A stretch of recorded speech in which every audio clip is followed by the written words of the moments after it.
Olá, meu nome é Rogério Damasio e atuo como consultor financeiro de famílias desde 2009. Já passei por várias situações onde a gestão de risco salvou muitas famílias. Hoje sou sócio da Ibra e vou apresentar para vocês soluções práticas para você ter uma gestão de risco bem eficiente. E na verdade, o que é gestão de risco? Nada mais é do que se preparar para o imprevisto, evitar catástrofes financeiras. Nós tivemos aí a pandemia que nos mostrou que quem teve gestão de risco se saiu ileso de toda essa guerra que aconteceu. Então a ideia é a gente detalhar agora um pouco mais. O primeiro tópico e um dos mais importantes na gestão de risco chama-se reserva de emergência, ou, como a gente fala muito aqui na Ibra, pulmão financeiro. Então, na verdade, sendo bem simples, é um pulmão, uma reserva de emergência para que quando essa emergência acontecer, a gente sabe que imprevisto sempre acontece, você não fique desprotegido. Exemplos desses reveses que a gente pode ter: uma redução no salário, ou a pessoa perdeu o emprego, ou precisou de ajudar um ente querido.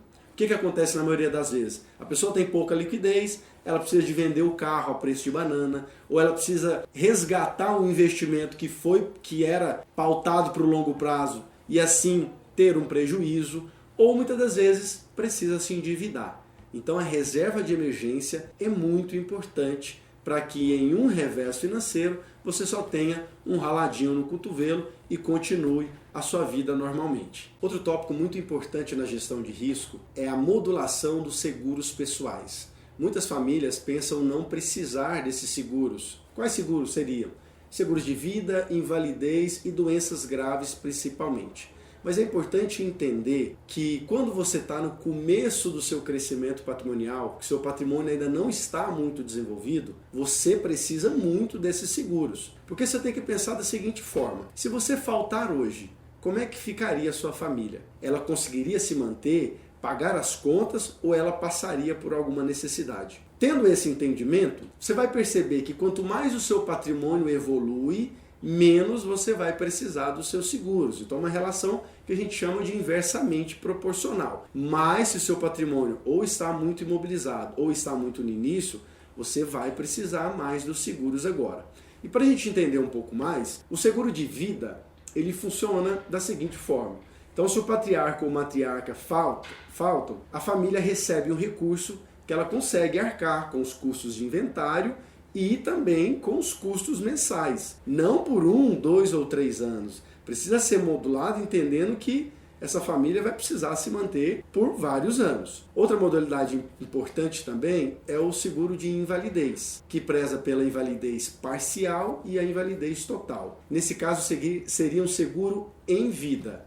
Então, em vida, a pessoa receberia um recurso que ajudaria nesse tratamento e ajudaria também na falta de geração de renda, visto que essa pessoa ficou inválida e a receita, provavelmente no trabalho, reduziria bastante. Uma terceira modalidade, uma das mais usadas também, é o seguro de doenças graves. Então, buscando ter recursos para fazer um bom tratamento, em caso de câncer, AVC, problemas cardíacos, a pessoa receberia esse recurso e poderia ter liberdade para tratar da melhor forma possível para se livrar dessa doença e se recuperar totalmente. Uma quarta opção também muito usada é o seguro de substituição de renda. Essa modalidade preza o seguinte: se a pessoa sofre um acidente ou se ela fica com incapacidade de trabalhar, ela recebe diárias compatíveis a esses dias que ela ficou fora do trabalho, ajudando bastante nesse complemento de renda. Outros tópicos que precisamos muito nos ater na hora da gestão de risco é em relação ao plano de saúde, necessidade de se ter ou não, porque eu sei que existe uma discussão: se eu deixar o meu dinheiro guardado,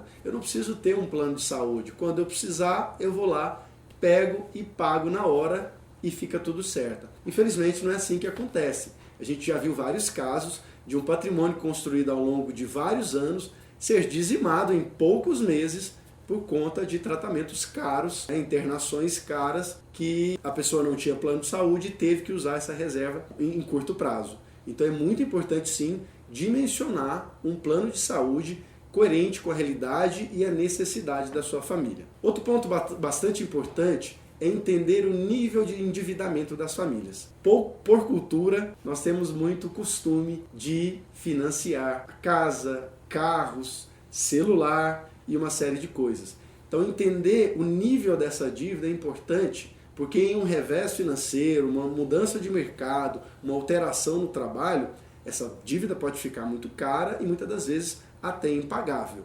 Então, entendimento de plano de saúde e nível de endividamento acabam ajustando bem a gestão de risco da família. O risco societário acaba sendo outro tópico bastante estudado por nós. Muitos empresários acabam não calculando os riscos de você ter um sócio. Muitos problemas que afetam o sócio pode afetar você e logo em seguida afetar o seu patrimônio.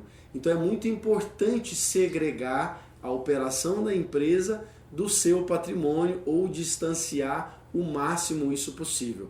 Então é muito importante, e a gente recomenda bastante, uma holding de participações, por exemplo, no contrato social da sua empresa, ao invés do seu CPF.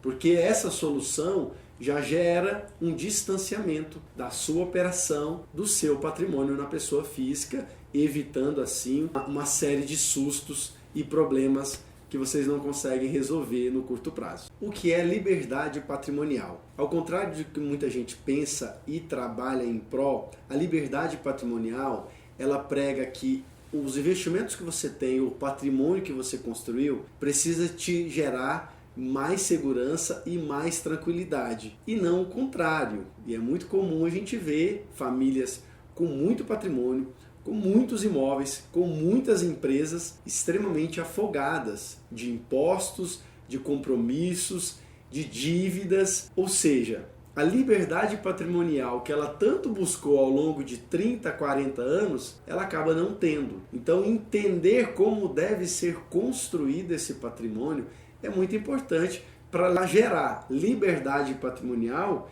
e não prisão patrimonial, que é o que muita gente bem abastarda tem hoje. Fechando sobre esse pilar de gestão de risco, a gente usa uma frase que é muito interessante. O rico é aquele que perde menos no longo prazo e não aquele que ganha mais. Ou seja, quando o mercado ou a sua vida financeira sofrer baques, que você sofra menos, porque no final dos anos, e a gente já acompanha famílias há muitos anos e conseguimos comprovar assim, as famílias que ficaram mais ricas foram aquelas que perderam menos, que não tiveram quebras tão grandes. Então a gestão de risco serve para isso, para amortecer a queda, para ajustar de forma que você não saia do jogo nunca. Então não deixe de se ater a esses pontos que foram citados, a sua reserva de emergência, aos seus seguros pessoais, a seu plano de saúde, a entender o nível de endividamento, a olhar para os riscos dos seus sócios e assim você conseguir encaixar todas essas variáveis e ter uma vida com muito mais tranquilidade, segurança e liberdade.